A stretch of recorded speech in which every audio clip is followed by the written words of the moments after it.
Merci Somaya Labidi. Donc pour ce CNews Info, on va parler de l'éducation sexuelle. Alors c'est vrai que c'est en lien total avec ce qui s'est passé à Courbevoie et certaines voix s'élèvent désormais pour dire qu'il faudrait interdire l'éducation sexuelle à l'école avant 12 ans. Je vous propose d'écouter Sophie Odiger, c'était ce matin sur CNews, elle est déléguée générale de SOS Éducation. Elle a expliqué qu'il y avait une explosion de crimes sexuels de la part de mineurs de moins de 12 ans et que c'était aussi lié à ce qui se passe à l'école, à cette éducation sexuelle qu'on donne désormais très tôt, et on explique que le sexe est simplement un plaisir, selon elle. On l'écoute et on en parle après.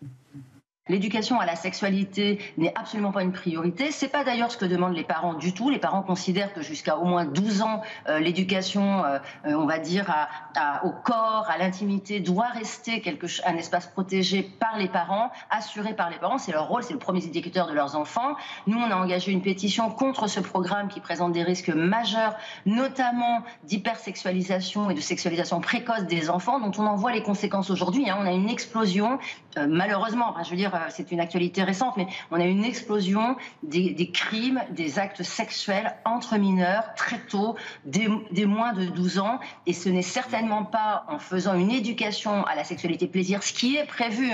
Faut vraiment que les gens comprennent que ce n'est pas les programmes de prévention que vous et moi, nous avons connus dans notre enfance et dans notre scolarité. C'est un programme qui prône une sexualisation précoce, où on aborde la sexualité sous l'aspect du plaisir, et on a énormément de dérives. Nous, on a 60 000 parents, professeurs de médecine, pédopsychiatres et personnels de l'éducation qui ont signé notre pétition et qui demandent d'interdire l'éducation à la sexualité avant 12 ans. Donc évidemment, ce n'est pas une priorité, c'est même dangereux aujourd'hui pour la sécurité des enfants dans l'école et à l'extérieur de l'école.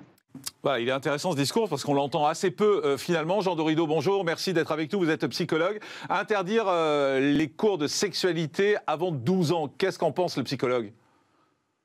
Écoutez, le psychologue en pense que ça semble être une proposition plutôt sage. Effectivement, la psychologie a établi depuis très longtemps qu'il y a des stades de développement tout au long de l'existence, jusqu'à ce que ça se stabilise une fois l'entrée dans l'âge adulte. Et c'est un fait qu'il est très très important pour les collégiens, par exemple, de pratiquer une éducation sexuelle, notamment pour les protéger de l'influence extrêmement délétère de la pornographie. En revanche, les enfants à l'école primaire ne doivent en aucun cas être sexualisés. Ça semble complètement aberrant qu'on puisse vivre une situation pareille en France aujourd'hui. Mais parce qu'il y a deux choses, en fait. Il y a deux types, à mon sens, d'éducation sexuelle. Il y a l'éducation sexuelle qui est la prévention, et ça, peut-être 10 ans, 11 ans, 12 ans, c'est peut-être pas mal, y compris sur les images qu'ils peuvent voir. Et puis, il y a l'éducation sexuelle telle que l'a définie Sophie Odiger, et visiblement, c'est ce qui est fait aujourd'hui en cours, c'est un plaisir, et expliquer les différentes façons de prendre du plaisir. Ça, c'est différent, en effet. En fait, il y a deux choses très différentes. Elle le dit d'ailleurs à un moment dans son intervention, elle dit, c'est pas l'éducation sexuelle qu'on a connue, nous, qui était juste de la prévention. C'est une éducation sexuelle qu'elle appelle plaisir, ce qui aboutit, selon elle, à une hypersexualisation de ces gamins. C'est-à-dire que manifestement, il faut écouter en effet ce que remontent les professionnels du terrain. Ils constatent, semble-t-il, une explosion des agressions sexuelles chez les tout jeunes enfants. Et puis, votre propos, Jean-Marc, soulève aussi la question de la formation. C'est un métier de parler à des enfants, c'est un métier de parler de sexualité. C'en est encore un autre. Et pour le moment, clairement, les enseignants ne sont pas formés à cet exercice très délicat, et il y a clairement, c'est remonté depuis longtemps, il y a des dérives, et encore une fois, un enfant ne doit pas être sexualisé. Cela dit, c'est un vieux serpent de mer. Les plus anciens se souviennent de certaines tribunes, de certains articles même du journal Libération, pour ne pas le nommer, qui prônaient au contraire une sexualisation des enfants dès le plus jeune âge. Et on a vu, avec les récents ouvrages de Springora, Le Consentement, l'ouvrage de Camille Kouchner, à quels excès absolument sordides et criminels ça a pu mener.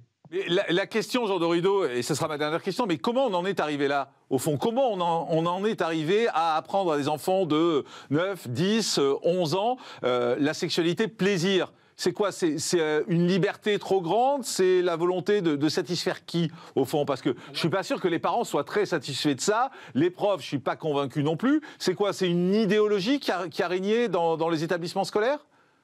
Alors, vous posez une excellente question. Le fait est qu'il y a au départ un problème. C'est vrai que l'éducation sexuelle chez les adolescents, elle est nécessaire parce qu'il y a des dérives, des problèmes, notamment à cause de la pornographie qui, depuis l'invention du smartphone, envahit la sphère des très jeunes. Et puis, vous avez dit un mot très important, c'est le mot idéologie. C'est un vrai souci dans tous les domaines. Il y a des associations qui sont menées par des idéologues et il est très très important que le législateur ne soit pas soumis à des lobbies activistes, notamment lorsque ça concerne la protection des enfants. On rappelle que les enfants doivent être protégés de la sexualité. C'est quand même essentiel de le rappeler. Il n'y a pas de notion de consentement qui vaille avant 15 ans. Toute relation avec un mineur de 15 ans, elle est criminelle. C'est très important de le rappeler. Et parler de sexualité plaisir à des enfants, c'est une dérive extrêmement problématique, en effet. Mais juste, Jean Dorido, en vous écoutant, je pense à autre chose. Je pense par exemple à ces cours qui sont donnés avec des drag queens qui viennent expliquer que...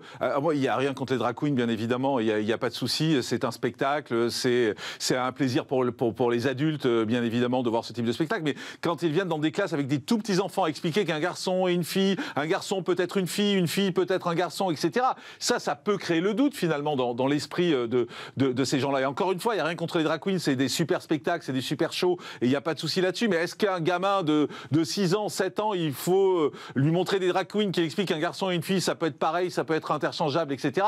Je suis beaucoup moins convaincu. Mais écoutez, vous mettez vraiment le doigt dessus, Jean-Marc, si j'ose dire, c'est que vous l'avez dit, il y a un temps pour tout. Les adultes sont en capacité d'appréhender la complexité du monde. Ce n'est pas le cas des enfants. Il y a une erreur très fréquemment commise, même chez des professionnels de l'enfance, qui est de penser qu'un enfant est un adulte en miniature. Un enfant n'est pas un adulte en miniature. Un enfant, il a besoin d'éléments simples à comprendre. Regardez une histoire que vous racontez à des enfants, il y a les gentils et les méchants. Et puis ça s'arrête là. Il a besoin de ça, l'enfant. Si vous lui dites que tout n'est pas si simple, ça crée de l'anxiété absolument effroyable pour lui. On sait bien, nous les adultes, que oui, il y a des gentils qui sont un peu méchants, et des méchants qui sont un peu gentils. C'est exactement transposable dans le champ de la sexualité, vous l'avez très bien dit. Les adultes peuvent apprécier divers spectacles, apprécier diverses pratiques. Il faut de tout pour faire un monde et chacun a le droit de vivre sa vie. Pour autant, les enfants sont dans une phase de développement. Ils doivent être protégés et ne pas être plongés dans de l'anxiété effrayante qui va créer de la confusion et qui peut même engendrer manifestement des débordements extrêmement problématiques. Merci beaucoup Jean Dorido, psychologue, créateur du podcast Sur la scène de crime. Merci d'avoir été en direct avec nous. Éric Tegner, est-ce qu'il y a de l'idéologie dans tout ça? C'est la question que je posais tout à l'heure à Jean Dorido. C'est-à-dire qu'il faut apprendre à 9, 10 ans toutes ces notions de sexualité, plaisir à des gamins selon certaines associations. Bien entendu. Et la preuve, c'est que ces mêmes personnes qui en permanence ne prennent pas en compte qu'un enfant, c'est un enfant et donc il faut le préserver, il faut le protéger et effectivement qui partent du principe que c'est un peu un adulte en miniature. La seule fois où justement ils en sortent, c'est pour dire « Ah oui, mais il a peut-être fait un crime à 13 ans, mais vous comprenez, c'est un enfant ». À chaque fois qu'ils utilisent justement cet argument, c'est uniquement pour défendre le délinquant et l'adolescent. Et ça, c'est la problématique. Et vous savez, je voudrais donner un chiffre, parce qu'on parlait tout à l'heure justement des violences sexuelles sur les mineurs. Il y a eu 23 000 violences sexuelles l'année dernière. Sur les 23 000, 48% ont été commises par des mineurs et 27% par des enfants en dessous de 13 ans. Et donc, à la fois, il faut s'occuper de ces personnes, mais il faut dire aussi à tous les téléspectateurs qui nous écoutent, protégez vos enfants. Il faut pouvoir... Mais là, c'est à l'école. Le problème, c'est que ça, c'est à l'école. Oui, mais... Cette éducation sexuelle qui est donnée, elle est donnée à l'école. Je veux vous dire, je n'ai aucune confiance aujourd'hui dans certaines écoles, dans certains professeurs, et à aucun moment donné, j'aurais envie justement de leur confier l'éducation sexuelle de mes enfants. Ce sont des gens qui, en règle générale aussi, on se rappelle, moi, chaque fois on défend les profs, très bien, mais 30% aujourd'hui, ils sont proches de ces idées, notamment de la France insoumise, ils ont voté Mélenchon, etc. Donc aujourd'hui, il y a un énorme problème. Il y a un énorme problème de ce point de vue-là, ce qui crée d'ailleurs une forme de communautarisme dans certains quartiers, parce qu'il y a des musulmans qui vont parfois être assez radicalisés, qui justement vont s'insurger contre des pratiques à l'école, et vont se dire, l'école, je ne peux plus lui faire confiance, parce qu'aujourd'hui, on on est en train justement de casser cet aspect de confiance aujourd'hui dans l'institution. Un mot, Fabrice Grimal, là-dessus. Est-ce que c'est de l'idéologie qui domine l'éducation sexuelle des plus jeunes? C'est une idéologie qui date des années 70, portée par le premier des sexologues, qui s'appelait Alfred Kinsey, et qui a un CV absolument abominable et qui était fasciné par la sexualité des enfants. Il a réussi à transmettre ça à la discipline jusqu'à aujourd'hui, alors qu'on remarque quand même dans la société un retour au conservatisme, un retour aux valeurs familiales, mais tous les idéologues de cette partie-là sont restés sur cette idéologie qui explique Libération dans les années 70, ces apologies de la pédophilie, qui explique le parcours de Daniel Cohn-Bendit et tout ce qu'il a pu dire sans jamais être inquiété. Et il tourne un petit peu en rond. Alors effectivement, Éric a raison quand il parle du lien avec ce qui peut se passer dans les quartiers populaires et notamment avec l'islam. On est dans une archipélisation, c'est à double tranchant, c'est-à-dire que d'un côté il y a eu un mouvement à l'époque entre les ABCD de l'égalité du temps de Najat Vallaud-Belkacem, où des parents musulmans s'étaient réunis pour retirer leurs enfants de l'école et qu'ils n'aient pas accès à ces enseignements-là. Ça, c'est le côté, ils cherchent à se protéger. Et il y a aussi la sexualité qui est vue, notamment depuis le 7 octobre, le viol qui est vu comme une punition, comme le fait de rendre une jeune fille impure. Et là, on est dans une dérive religieuse totale. Allez, autre sujet dans l'actualité, c'est une des